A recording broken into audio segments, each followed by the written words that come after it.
دوستان عزیز، شنوندگان محترم، یاران، دوستان، ساکنان ایران و هم سردار نادان آن مولا حسن روحانی به روغنی داغ افتی.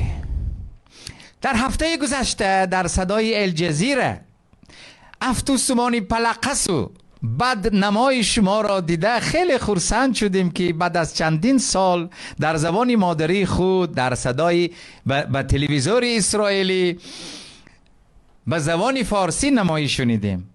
ولیکن گپای نادانی شما با بی‌اویله اسرائیل را خاک میکنم میگه، امریکا را خراب میکنم میگه، سنگ یهودیای دعوت دادید. جواب ما با شما همین هست. شما زبان داشته باشید، ما هم زبان داریم. زبانی لخچی علاوه 70 زبان. یکمش که امروز عید پوریم که هست، از یادی ما فراموش نمی شود همان بابای شما شیطان که به اسرائیل درختی بلند تیار کرده که خودش اویخته شد. که با ما در افته به خودش ور رفته، که دما کتیوش پرتاوه خونی سیاه پرتاوه، که دما رکت فسانه رک شوه عدنو بینش، که با ما بم بمانه بروزی با بم شوه، که دما مرگ ما پرانه مرگ و مردش من بینم پر از این دنیا. بروزی همان بابات به درختی بلند لیلک شده مانی.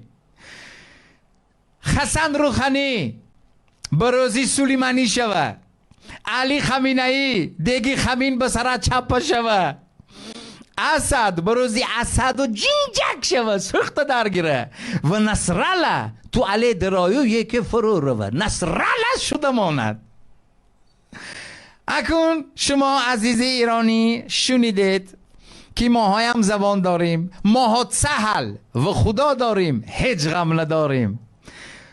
بزخوت ایدی پوریم خیلی که خدا دعوتی بالعام اما که شما را در ماها به دعا گرداند، این چونین همه دعوتای شما به ما به براخا گرداند و همه دعوتاتان به خداتان خوره. آمین که نیراتون.